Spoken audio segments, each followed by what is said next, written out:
If you've been following my channel for any amount of time, it was about 1 year ago that I closed and purchased my first house. I was 25 at the time, and it's been now a year of me living in my house, and there are so many things that I have learned that I have wished that I knew before I dove into home ownership. Some things that I think some people talk about, and other things I really don't think people talk about, especially the money side of things. And so in this video, I'm going to be talking about 6 things that I learned in my first year of being a homeowner. If you are new to my channel, my name is Adrienne. I post videos on faith and finance about how to manage my money through the lens of the Bible. If you haven't already done so, definitely go ahead and subscribe to stick around. The first thing that I know nobody talks about is property taxes. So property taxes are a very big deal. And one of the things when people look into buying a house is that they really only look at how much the mortgage is going to cost, so how much you are purchasing in equity and how much you're paying in interest. So equity towards the house, so that's money that's going towards the actual value of the house, and then the interest you are paying for having the loan to purchase the house. But what people don't tell you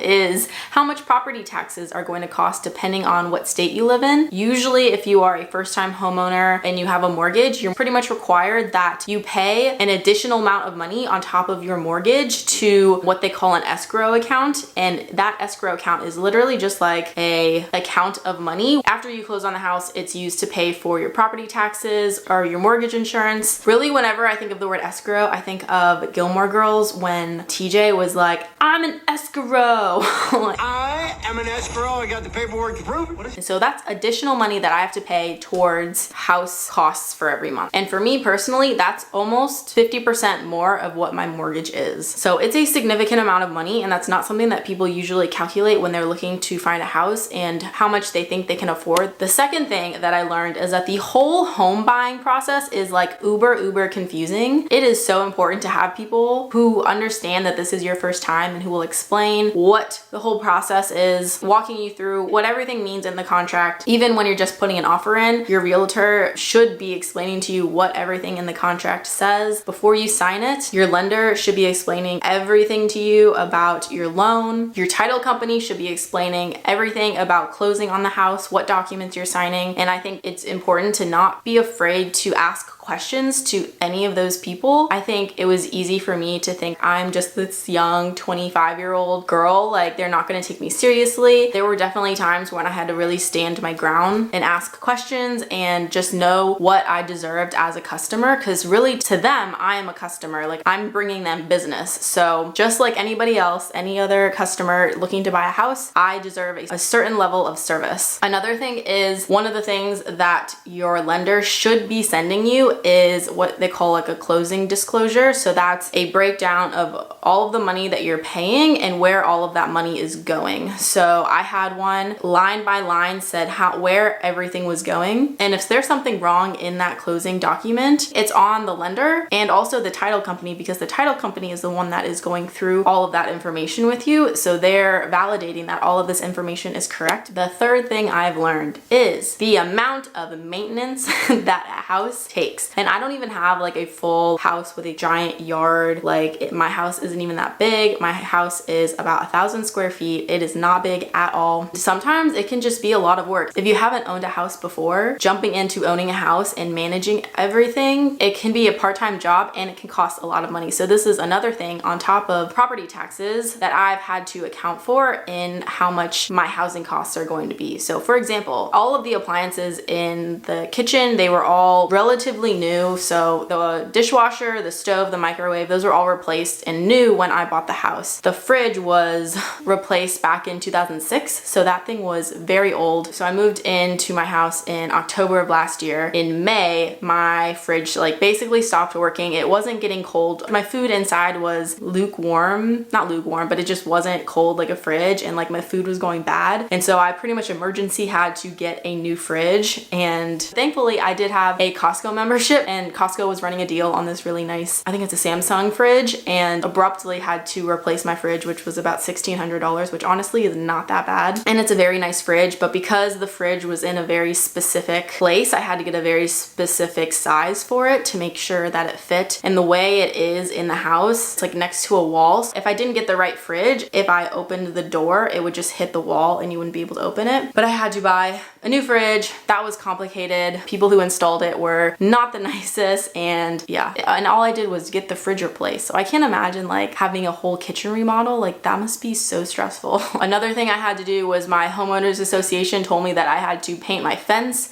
I had to clean my fence and then I had to paint it. And so I cleaned it and I painted it. And then they sent me a letter that I didn't do it correctly, even though I used the exact stain that they asked me to use. And so I'm pretty sure I'm gonna have to redo it again. And I don't even have that big of a yard. Things like that you just really don't think about. And with the fence, like the landscaping, which is more of my choosing, like it could just get like super crazy, like plants growing everywhere, weeds growing everywhere, which is not fun. So sometimes when I'm outside with Noah, if he's grilling, I will just like take the gardening shears and like start trimming away on all of the stuff. Another thing that I had to pay for, which was more of a choice, was the flooring. So in the upstairs, I took out all of the carpet and I put hardwood like laminate flooring in, which was something I chose to do, but I'm really glad I did that because I'm not the biggest fan of carpet. The fourth thing is that everything home related is expensive. When I first moved in here, I just really did my best to try and furnish this place on a budget, if not for free. So I talked in a lot of my other home videos about how I asked friends and family for things that they didn't want anymore that they were willing to part ways with or give to me. And so I ended up with 2 couches. Otherwise I would have purchased a couch, which would have been at least like $1,500. I got my coffee table for free. I got some side tables for free, my TV for free, the TV entertainment center for free. I didn't really pay for any furniture. I bought a rug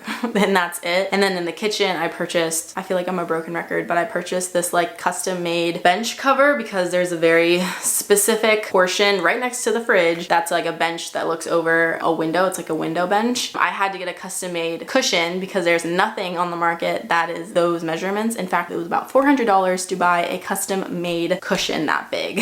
On top of that, all of my kitchen appliances, pretty much all of those were secondhand, either from my family or my friends, people who were just moving or they just had doubles of things that they were willing to part ways with. Craigslist and Facebook Marketplace were 2 of my best friends. Right now, since I pretty much have everything I need for my house, Facebook Marketplace has been so cool for selling my stuff. I've been kind of on like a selling kick of just selling all the crap and random things I have in my house. It's been super convenient, and so far just by selling random things in my house I've made probably close to $400 or $500 from all of that. Something I've also learned along these same lines is that I really don't need all of the pretty things. I don't need everything to match. And really, if it is your first place, like a home that you purchased, like for me, all of my money has gone towards purchasing my home and paying for maintenance on my house, paying for housing costs. Like all of my money has gone towards that. It has left me with not much money to spend on like more frivolous things, like more decor, which I don't even think I would spend on anyways if I was just living in an apartment. I really think buying a home is expensive enough, and you can always upgrade as you go and sell the old thing that you didn't like anymore. That's something I've done, is sold things that I don't use anymore to purchase things that I do want. You also don't need to buy everything all at one time. It's okay to collect things that you need as you go and not just purchase everything that you need right then and there. I think it's a great idea to look at purchasing things like secondhand. Really, you can find very nice things on like Facebook Marketplace. One of the other things I really like to use is buy nothing groups, and it's basically in your area. You can join this Facebook group of people in your area who have things that they want to get rid of or give away. They will like post a picture on the Facebook group and then you can come pick it up and it's all free. So I've gotten several things for free from there. I got a mirror that I use on my vanity. I've given away things as well. Even if you're not living in a house, I think joining one of those groups is really cool. It's just a really cool community of people who want to like help one another and prevent people from buying things that they would only use once. That's kind of what I've been doing with a lot of the stuff. Honestly, this stuff right here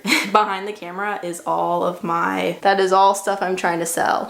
But yeah, all that stuff is stuff I'm trying to sell. If you're into collector vans, let me know, because Noah had a bunch, ones that he hasn't even worn, and I'm trying to sell them. The fifth thing is cleaning. So when you live by yourself and you own a house, you are responsible for keeping the house clean. I am like a relatively clean clean person, but because I don't live with anyone, I don't really have anyone keeping me accountable. However, Noah and my mom are both huge clean freaks, and both of them clean my house, and I'm not taking advantage of that in any way. I'm very appreciative of that.